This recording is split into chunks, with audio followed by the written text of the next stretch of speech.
जब भक्ति हृदय से होती है तो हमें आंखें नहीं चाहिए, बस एक प्रकार का हृदय पर्याप्त है। ये सीख हमें देते हैं भगवान श्री कृष्ण के परम भक्त संत सूरदास जी, जो एक कवि, संत और एक महान संगीतकार थे। वह हिंदी साहित्य में भगवान श्री कृष्ण के अनन्य उपासक और ब्रज भाषा के महाकवि माने जाते हैं। उन्हें भक्ति मार्ग का सूर्य भी कहा जाता है।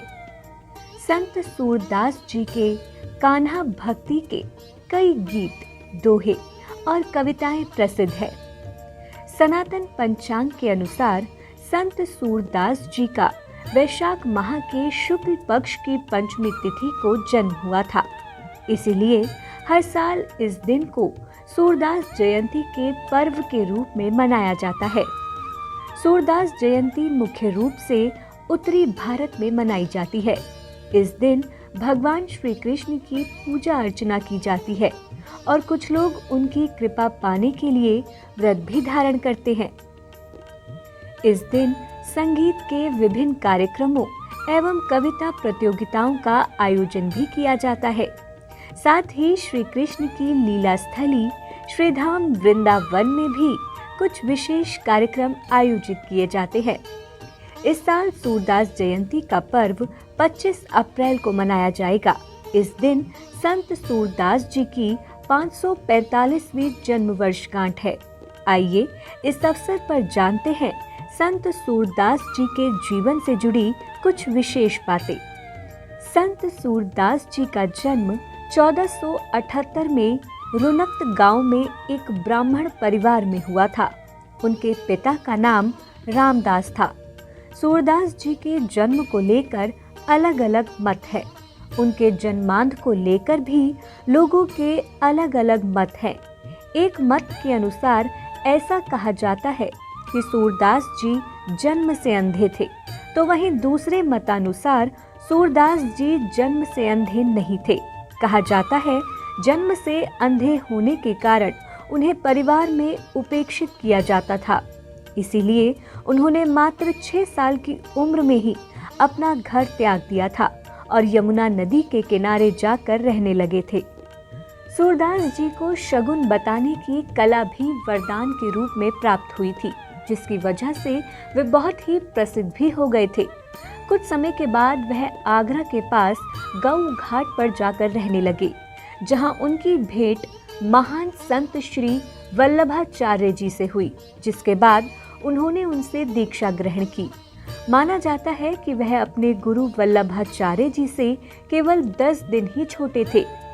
गुरु वल्लभाचार्य जी ने ही सूरदास जी को भगवान श्री कृष्ण के जीवन, उनके जन्म, उनके बाल्यकाल की लीलाएं, राधा कृष्ण की लीलाएं आदि के बारे में ज्ञान दिया था।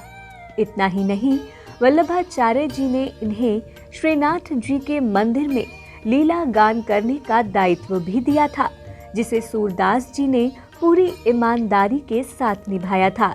इसके बाद उन्होंने श्री कृष्ण का गुणगान शुरू किया और जीवन में कभी भी पीछे मुड़कर नहीं देखा।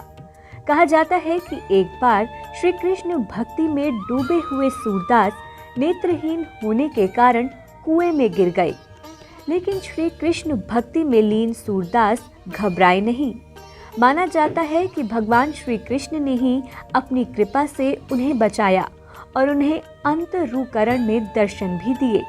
इसके बाद भगवान श्री कृष्ण ने प्रसन्न होकर सूरदास जी को आंखों की रोशनी लौटाने का वरदान भी दिया, लेकिन सूरदास जी ने ये कहते हुए मना कर दिया कि वो श्री कृष्ण के अलावा किसी को नहीं देखना चाहते। एक अन्य कथा अनुसार एक बार गोकुलनाथ ने प्रभु का श्रृंगार कर सूरदास जी की श्री कृष्ण भक्ति परीक्षा लेने की सोची। उन्होंने प्रभु का पुष्पों से श्रृंगार किया। उस दिन उन्होंने प्रभु की प्रतिमा को वस्त्र धारण नहीं कराए और सूरदास जी से श्रृंगार का पद गाने के लिए कहा। इस पर सूरदास जी ने सुनाया, आज हरि देखे नंगम नंगा। सूरदास जी की काव्य प्रतिभा ने तत्कालीन शासक अकबर को भी आकर्षित किया था। अकबर ने उनसे आग्रह पूर्वक भेंट भी की थी, जिसका उल्लेख भी प्राचीन साहित्य में मिलता है। साहित्य में सूरदास और तुलसीदास जी की भेंट का भी वर्णन मिलता है। सूरदास जी ने भक्ति के मार्ग को ही सर्वोपरि माना। जीवन के अंतिम क्षण तक उन्होंने ब्रज में ही समय व्यतीत किया। उनके निधन काल का कोई सटीक प्रमाण तो नहीं है, लेकिन करीब 100 वर्ष से अधिक की उम्र तक वह जीवित रहे और पारसौली ग्राम में वह दिवंगत हुए। आप हमारे संत वाणी चैनल को सब्सक्राइब करें, वीडियो को लाइक करें, शेयर करें और हाँ, बेल आइकन पर क्लिक करना बिल्कुल ना भूलें ताकि हमारी किसी भी वीडियो की सूचना सबसे पहले आपको मिले।